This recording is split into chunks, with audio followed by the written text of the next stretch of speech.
اعوذ باللہ من الشیطان الرجیم بسم اللہ الرحمن الرحیم وَاذْكُرْ رَبَّكَ اِذَا نَسِيتَ، اور جب کبھی بھول جاؤ تو اپنے رب کو یاد کر لو. وَقُلْ عَسَىٰ أَن يَهْدِيَنِي رَبِّي، اور کہو مجھے امید ہے کہ میرا رب کسی ایسی بات کی طرف میری رہنمائی کر دے لِأَقْرَبَ مِنْ هَذَا رَشَدًا، جو ہدایت میں اس سے بھی زیادہ قریب ہو. یعنی یہ عام تعلیم ہے. ایک تو یہ ہے کہ ہم جب کوئی کام آئندہ زمانے میں کرنے کا وعدہ کرے کسی سے تو اس میں انشاءاللہ کہہ کر اللہ پر اعتماد کا اظہار کرے، اس لیے کہ مستقبل کا علم صرف اللہ تعالیٰ ہی رکھتے ہیں. ہمیں تو یہ بھی نہیں معلوم ہے کہ ہم ابھی مسجد سے باہر صحیح سالم نکل سکیں گے یا نہیں. تو ایک تو یہ نبی اکرم صلی اللہ علیہ وسلم کو تعلیم دی گئی کہ اب آئندہ بھی کوئی کفار مشرکین آپ سے کوئی سوال کریں تو اب ان سے یہ کہیں. اور دوسرا عام حالات کی بات ہے، جب بھی کوئی چیز بھول جاؤ آپ، چاہے وہ غلطی ہو جائے، غلطی میں کوئی چیز بھول جائے آدمی، تو ایسے وقت میں اللہ کی یاد کرے، اللہ کا ذکر کرے. اس سے اللہ تعالیٰ بہتر چیز کی طرف رہنمائی فرما دیتے ہیں. اب اللہ تعالیٰ ان کی اس بات کا، اس طلب کا جواب دے رہے ہیں کہ بھئی وہ کتنے سال تک سوئے رہیں. تو وَلَبِثُوا فِي كَهْفِهِمْ 300 سِنِينَ وَازْدَادُوا 9، کہ وہ اپنے غار میں 300 سال ٹھہرے اور 9 زائد. تو اس میں دونوں مدتیں آ گئی. ایک ساتھ اگر 309 بیان کر دیتے تو ایک ہی مدت آتی، لیکن 300 اور 9 کہہ کر یہ بتلانا مقصود ہے کہ چاند کے حساب سے 309 اور سورج کے حساب سے 300 سال. یہ بہت بڑی مدت ہے جو اللہ تعالیٰ نے ان کو سلا رکھا اس میں. قُلِ اللَّهُ أَعْلَمُ بِمَا لَبِثُوا، اگر کوئی اس میں بحث کرے تو کہہ دو کہ اللہ ہی بہتر جانتا ہے کہ وہ کتنی مدت سوتے رہے. یعنی پھر وہ کہیں گے آخر کیسے، بہت زیادہ بات چیت کریں گے اس پر. تو آپ کو یہ کہنا ہے بس اللہ تعالیٰ کی طرف سے مجھے اتنی بات بتائی گئی جو میں آپ کے سامنے کہہ رہا ہوں. لَهُ غَيْبُ السَّمَاوَاتِ وَالْأَرْضِ، اور کہہ دو کہ اللہ ہی بہتر جانتا ہے وہ کتنی مدت سوتے رہے. آسمان اور زمین کے سارے بھید، ساری غیب کی باتیں اللہ ہی کے قبضے قدرت میں ہیں. أَبْصِرْ بِهِ وَأَسْمِعْ، وہ بہت اچھا دیکھنے والا اور سننے والا ہے، یعنی ہر چیز کو وہ سنتا بھی ہے، دیکھتا بھی ہے. مَا لَهُم مِّن دُونِهِ مِن وَلِيٍّ، اور اس کے سوا ان کا کوئی رکھوالا نہیں ہے، نگران نہیں ہے. وَلَا يُشْرِكُ فِي حُكْمِهِ أَحَدًا، اور وہ اپنی حکومت میں کسی کو شریک نہیں کرتا. وہ تنہا ہے، اس کے فیصلے میں کوئی دخل اندازی نہیں کرتا، جس طرح دنیا میں گھریلو معاملات میں یا حکومتوں میں دوسرے لوگ دخل اندازی کرتے ہیں، ایسا نہیں ہوتا اللہ تعالیٰ کی یہاں. اسی لیے من ذا الذی یشفع عنده الا باذنہ، اور اللہ تعالیٰ قیامت کے دن اعلان فرمائیں گے لمن الملک اليوم، آج کی بادشاہت کس کے لیے ہے، یعنی کون ہے جو آج بے انصاف یا ظلم کر سکے، انصاف ہوگا مکمل. وَاتْلُ مَا أُوحِيَ إِلَيْكَ مِن کِتَابِ رَبِّكَ، اور اے پیغمبر تم پر تمہارے پروردگار کی طرف سے جو وحی بھیجی گئی ہے اسے پڑھ کر سنا دو. آپ کا یہ کام ہے، اس لیے کہ مکہ والے تو اہل زبان تھے، زبان جانتے ہی تھے. آپ ان کے سامنے قرآن پڑھ کر سنا دیجئے کہ یہ پیغام اللہ کی طرف سے تمہارے لیے آیا ہے. لا مبدل لکلماتہ، کوئی نہیں ہے جو اس کی باتوں کو بدل سکے. اس میں دونوں بات آ گئی کہ قرآن کو بھی کوئی بدل نہیں سکتا قیامت تک کے لیے، چاہے لاکھ چلاتے رہے، اٹک پٹانگ کرتے رہے. مسلمانوں کو تو کوئی زیادہ ٹینشن پریشر لینا ہی نہیں چاہیے، لیکن ہمارے لوگ ایسی چھوٹی چھوٹی چیزوں میں بھڑک جاتے ہیں، اور جہاں بھڑکنا چاہیے وہاں نہیں بھڑکتے. اس پر بھڑکنا چاہیے کہ مسلمان روزے رکھتے ہیں کہ نہیں، ہماری مسجدوں میں 5 وقت کی مکمل نماز ہوتی ہے کہ نہیں، میرے گھر میں میرے بال بچے دین پر صحیح عمل کرتے ہیں کہ نہیں. ابھی رمضان میں کتنے گھر ایسے ہوں گے جو ماشاءاللہ روزہ بھی رکھتے ہیں، تلاوت بھی کرتے ہیں، تہجد بھی پڑھتے ہیں، تراویح بھی پڑھتے ہیں، اور اسی کے لیے لائٹ چوری کرتے ہیں. یعنی سوچنے کے اگر آپ کو کمپنی کا بھاؤ نہیں پسند ہے تو مت استعمال کرو، لیکن چوری کرنا، یعنی اتنا اچھا روزہ آپ چوری کے اے سی سے بگاڑ رہے ہیں نا. وہ میں آپ کو سناتا رہتا ہوں، شاید اس سے پہلے بھی سنایا ہوگا کہ ایک پاکستانی تاجر وہاں گئے چائنا، تو وہ کپڑے کی کمپنی تھی، یہ بناتے نا ٹی شرٹ وغیرہ. تو ٹی شرٹ وغیرہ میں چائنا والوں کو آپ کہو جو نام کہو لکھ دیتے. تو نائک کمپنی جو ہے وہ مشہور کمپنی ہے، نائک ہے، ایڈیڈاس ہے، یہ اونچے لیول کی کمپنیاں ہیں یہود کی، اور اس کی مانگ بہت زیادہ ہے، اس کا پیسہ بھی بہت ہوتا ہے، قیمت ہوتی ہے زیادہ. تو اس نے لکھوایا کہ بھئی نائک لکھ دو، جو بلوز بنائیں گے ٹی شرٹ آرڈر جو دیتے اس پر نائک لکھ دو. تو چائنا نے کہا ٹھیک ہے لکھ دیتا ہوں. پھر وہ چائنا والے نے کہا بھائی دیر ہو گئی، یہ کھانا اپنے ساتھ میں کھا لیتے ہیں. تو اس نے کہا کیا منگوائیں گے؟ تو چکن منگواؤں گا اچھے والا. وہ بتلایا ہوگا کہ بھائی ایسا ایسا چکن بنتا ہے. تو اس نے کہا کہ آپ کو معلوم ہے میں تو حلال کھاتا ہوں، مسلمان ہوں. تو کہا یہ نائک لکھنا یہ حلال ہے؟ یعنی یہ بھی تو تم جھوٹ بول کر جھوٹ لیبل لگا کر کما رہے ہو نا. تو وہاں تو حلال حرام تم نے نہیں دیکھا اور یہاں پر دیکھ رہے ہو. میں اگر ایک آم بیچتا ہوں اور آم ہے کوئی دیہات کا اور اس کو کیسر نام دے کر بیچوں تو غلط ہے نا. اس کو بتاؤ یہ دیہات کا آم ہے، اس میں کیا ہے، یہ بلوز ہے، اچھا مٹیریل والا ہے، اپنا نام رکھو کوئی.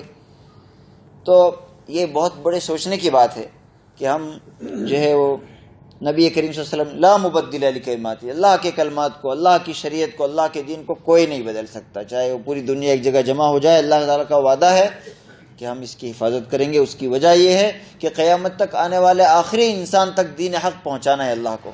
اللہ تعالیٰ کا ایک اصول، ایک قانون ہے کہ اللہ تعالیٰ کسی قوم پر اس وقت تک عذاب نہیں بھیجتے جب تک ان کے اوپر بات ثابت نہ ہو جائے، پیغام پہنچ نہ جائے.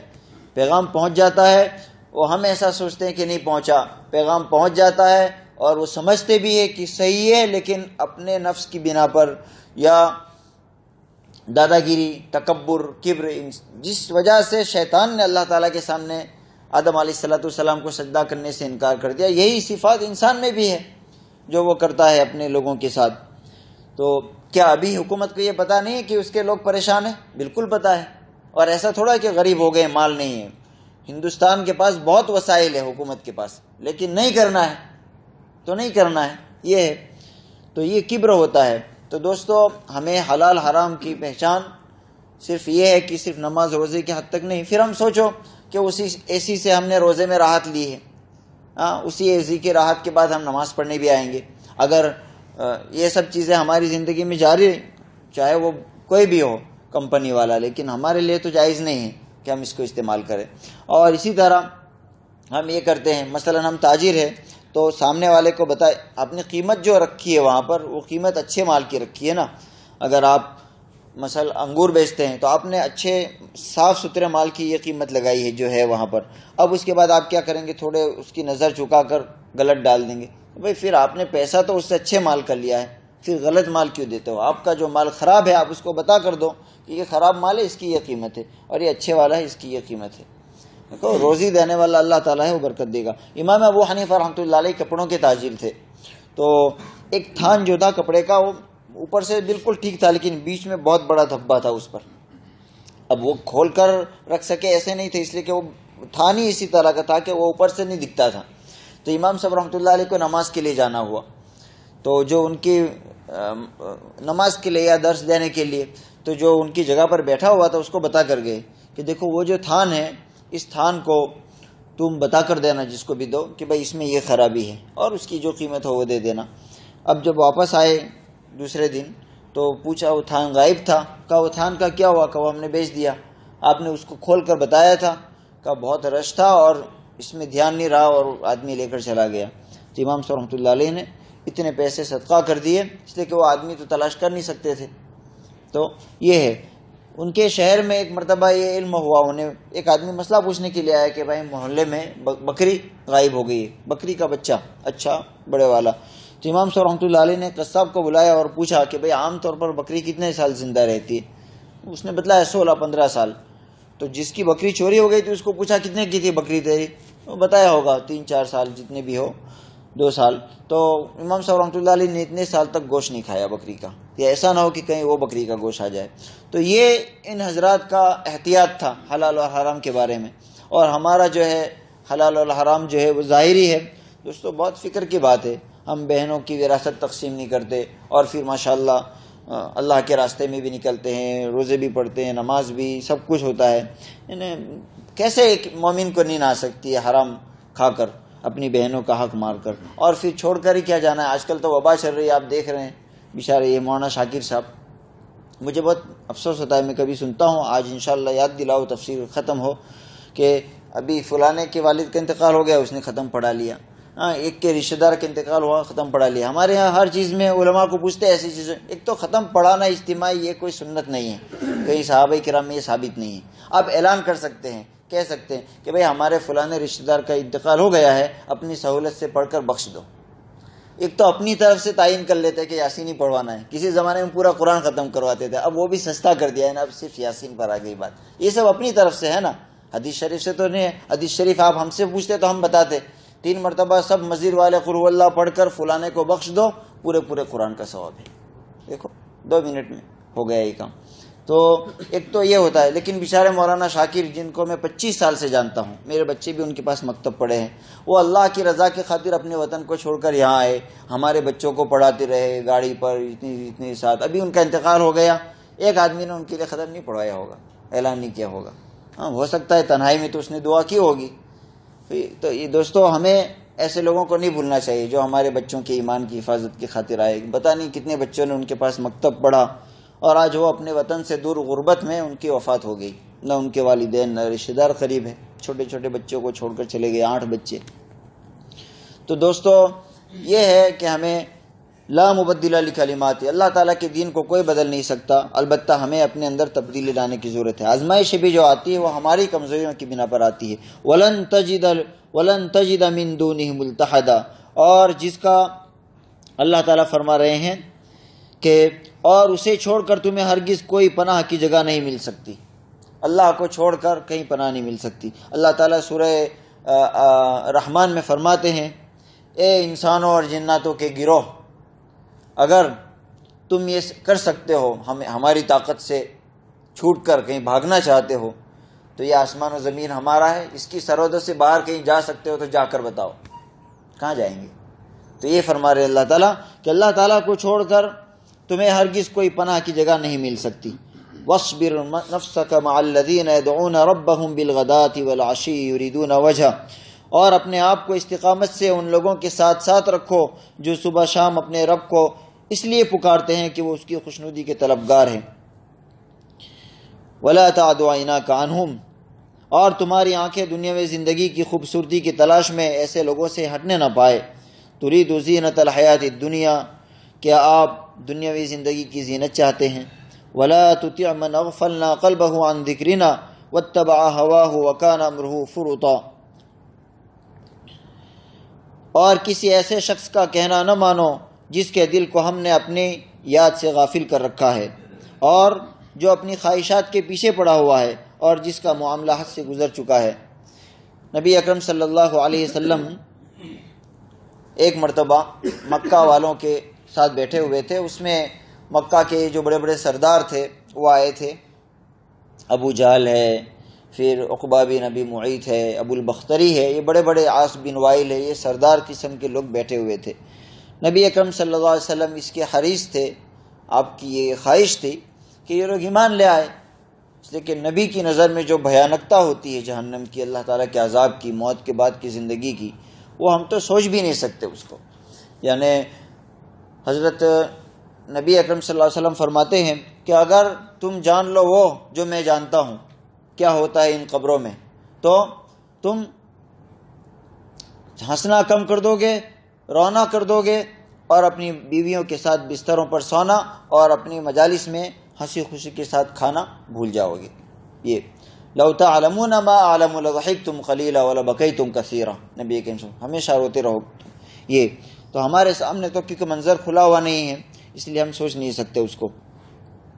تو آپ صلی اللہ علیہ وسلم ان کے ساتھ دعوت و تبلیغ کر رہے تھے, اور اس دوران حضرت عبداللہ ابن ام مکتوم نابینا صحابی ہے, اسی طرح حضرت خبیب رضی اللہ عنہ, حضرت بلال رضی اللہ عنہ, حضرت عمار رضی اللہ عنہ, جو غریب صحابہ کرام تھے اور غلام قسم کے لوگ تھے, وہ آ گئے.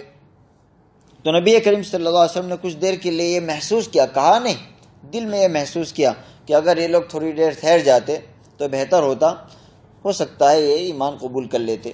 بس آپ کے دل میں یہ خیال آنا تھا کہ اللہ تعالیٰ کی طرف سے آیت کریمہ نازل ہوئی, اور اللہ تعالیٰ نے یہ کہا کہ آپ اپنے آپ کو ان لوگوں کے ساتھ رکھیے جو اللہ تعالیٰ کی رضا کے طالب ہے. وہ آپ کے پاس صرف اس لیے آئے ہیں کہ آپ اللہ کے رسول ہیں, آپ سے ان کو یقینی اور حقیقی محبت ہے، جبکہ یہ اپنے اپنے انٹریسٹ کی وجہ سے آئے ہیں، اور ان کا انٹریسٹ کیا ہے؟ ایمان قبول کرنا نہیں ہے۔ اللہ تعالیٰ جانتے ہیں، کیونکہ اللہ کے علم میں یہ بات ہے، بلکہ یہ ہے کہ کسی طرح آپ ان کی بات کو مان کر کوئی صلح کر لو، آپس میں بات چیت کر لو اور معاملات دونوں کے چلتے رہے، وہ یہ چاہتے ہیں۔ اس لیے آپ جو ہیں اپنی نگاہوں کو ان کی طرف سے نہ ہٹائیے جو مومنین خالص ہے، اور ان کی دنیاوی زینت کو نہ دیکھیے کہ ان کے پاس پیسہ ہے، مال و دولت ہے، یہ سب کچھ تو وقتی چیزیں ہیں۔ اور آپ اپنے آپ کا ایسا نہ ہو کہیں کہ آپ ان کی باتوں کو سن کر ان لوگوں سے جو ہمارے مخلص ترین بندے ہیں ان کی طرف آپ کی توجہ ہو جائے۔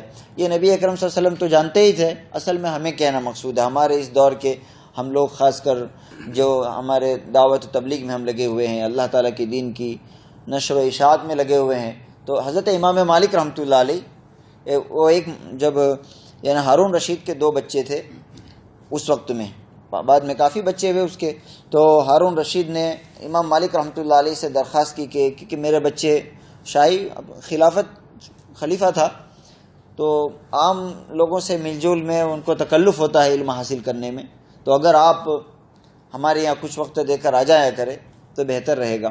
تو امام مالک رحمۃ اللہ علیہ نے فرمایا میرا وقت تمہارے لیے نہیں ہے، اللہ تعالیٰ کے بندوں کے لیے اور نبی کریم صلی اللہ علیہ وسلم کی امت کے لیے، میں تمہارے پاس نہیں آ سکتا۔ دیکھو کتنی خودداری کی بات ہے۔ تو یہ ہونا چاہیے کہ مالدار لوگوں کی وجہ سے آدمی اپنے فائدے کو محدود نہ کرے، ان مالداروں کی خوشنودی کی خاطر، یہ کوئی اللہ کے دین کی طلب کی وجہ سے یا اللہ کے دین کی محبت کی وجہ سے آپ سے تعلقات نہیں رکھتے، بلکہ وہ اپنا کام نکلوانا چاہتے ہیں اپنے مال کی بدولت، تو آپ ان سے دور رہیے۔ پھر امام مالک رحمۃ اللہ علیہ نے جب یہ کہا تو کیونکہ ہارون رشید مخلص تھا، اس نے اپنے بچوں کو امام مالک رحمۃ اللہ علیہ کی خدمت میں بھیجنا شروع کیا۔ ایک دن وہ گزر رہا تھا اپنی سواری کے ساتھ، اور امام مالک رحمۃ اللہ علیہ وضو فرما رہے تھے مسجد نبوی سے باہر، تو امام مالک کا ہارون رشید کا ایک بچہ جو امام مالک کے پیروں کو مسل رہا تھا اور دوسرا پانی ڈال رہا تھا وضو کے لیے، تو سواری کھڑی کر کر کہا حضرت آپ نے مجھ پر بہت بڑا احسان کیا میرے اولاد کی تربیت کر کر۔ تو دیکھو یہ ہوتے ہیں جو مخلص لوگ ہوتے ہیں۔ تو اللہ تعالیٰ ہمیں یہ بتلا رہے ہیں کہ جو مال والے لوگ ہیں ان کی طرف توجہ تمہاری نہ بڑھ جائے۔ نبی کریم صلی اللہ علیہ وسلم کے واسطے سے یہ بات ہم لوگوں کے لیے جو ہم اللہ تعالیٰ کے دین کی خدمت میں مشغول رہتے ہیں کہ مال والوں کی وجہ سے ہمیں امت مسلمہ کا نقصان نہیں کرنا چاہیے، ان سے توجہ نہیں ہٹانا چاہیے۔ آگے کی آیت میں اللہ تعالیٰ فرماتے ہیں وَقُلِ الْحَقُّ مِنْ رَبِّكُمْ، اور کہہ دو کہ حق تو تمہارے رب کی طرف سے آ چکا ہے، فَمَنْ شَاءَ فَلْيُؤْمِنْ وَمَنْ شَاءَ فَلْيَكْفُرْ، ان کو بہت نخرے ہیں اگر تو آپ ان کو بتلا دیجئے کہ بھائی حق اللہ تعالیٰ کی طرف سے آ چکا ہے، اب تم یہ چاہتے ہو کہ ہم کمپرومائز کر لیں، تو یہ کمپرومائز ہونے والا نہیں ہے۔ یعنی ان کی طرف سے یہ تھا نا، سورہ قل یا ایھا الکافرون اس لیے نازل ہوئی کہ ان لوگوں نے یہ کہا تھا کہ دیکھو کبھی کبھار آپ ہماری مورتیوں کی عبادت جو ہوتی ہے آرتی وارتی اس میں آ جایا کرو، اور کبھی کبھی ہم مسجد میں آپ جب نماز پڑھیں گے تو آ جایا کریں گے، تو اس طرح معاملہ چلتا رہے گا اور ہمارے اختلافات دور ہو جانا چاہیے۔ تو دیکھو کتنی بھاری بات ہے، فمن شاء فلیؤمن، جس کو چاہے وہ ایمان لائے، جس کو چاہے وہ کفر کرے۔ انا اعتدنا للظالمین نارا، ہم نے ظالم لوگوں کے لیے آگ تیار کر رکھی ہے، جس کی قنات کہتے ہیں یہ جو اپنے یہ ہوتے ہیں نا منڈپ، جو خیمے لگائے جاتے ہیں، تو خیموں کے اطراف کی جو ہوتی ہے اس کو قناتیں کہتے ہیں۔ انا اعتدنا للظالمین نارا، ہم نے ظالم لوگوں کے لیے آگ تیار کر رکھی ہے جس کو اس کی قناتوں نے گھیر رکھا ہے، جو یہ سرحد بندی ہوتی ہے خیموں کی اس نے گھیر رکھا ہے۔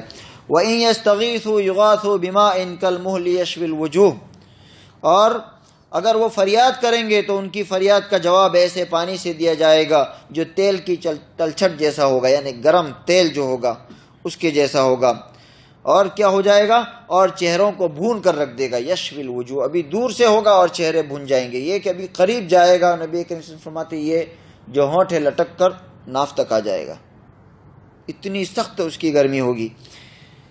بئس الشراب، فرماتے ہیں کیسا بدترین ہے یہ پانی، یعنی کتنا بدترین ہے یہ پانی۔ وساءت مرتفقہ، اور کیسی بری آرام گاہ یہ خود اللہ تعالیٰ فرما رہے ہیں جنہوں نے اس کو بنایا ہے۔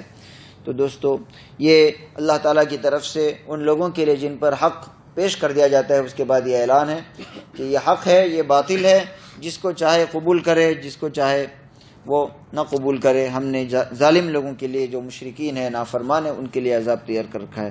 رب تعالیٰ سے دعا فرمائے اللہ تعالیٰ ہمیں حق پر موت تک قائم رہنے کی اور اسی کے ساتھ اس دنیا سے جانے کی توفیق عطا فرمائے. اور ہمارے جو ساتھی، کل ہمارے ایک ساتھی، میرا موسالی نئی نگری میں بچپن گزرا بڑا ہوا، وہاں ہمارے بچپن کے ساتھی، بلکہ جب سے مجھے ہوش تھا، حنیف بھائی نوجوان تھے، 48-49 سال کی عمر تھی، ہمارے سامنے دعوت و تبلیغ کے کام میں لگے تھے. اسکول میں پڑھتے ہوئے بھی کل ان کی وفات ہو گئی. اچانک 2 دن بیمار رہے اور وفات ہو گئی. پھر اسی طرح ہمارے مولانا شاکر صاحب، اس کے علاوہ بہت سارے ہمارے بستی علاقے کے لوگ. اللہ تعالیٰ ان تمام کی مغفرت فرمائے. صدقہ جاریہ کے لیے سب سے اچھا، ابھی ہم سب نے اللہ تعالیٰ کے کلام کو سنا ہے، اس کا آپ کو ثواب ملا ہے. یہ جو ثواب آپ نے حاصل کیا وہ تمام یہ جو ہمارے مرحومین جن کا انتقال ہوا ان تمام کو ہم عطا کرتے ہیں. اللہ تعالیٰ یہ ثواب ان سب کو پہنچائے اور اسی طرح اللہ تعالیٰ ان تمام کی مغفرت فرمائے. یہ جو وبا پھیلی ہے اللہ تعالیٰ اس وبا کو دور فرمائے اور اللہ تعالیٰ ہم سب کو بھی موت سے پہلے موت کی تیاری کی توفیق عطا فرمائے. ہمارے بستی میں جو بیمار ہے اللہ تعالیٰ ان سب کو شفاء کاملہ عاجلہ عطا فرمائے. اللہ تعالیٰ ہم سب کی اس جمع ہونے کو قبول فرمائے. سبحان اللہ و بحمدہ، سبحانک اللہم و بحمدک، ونشہد ان لا الہ الا انت، نستغفرک و نتوب الیک.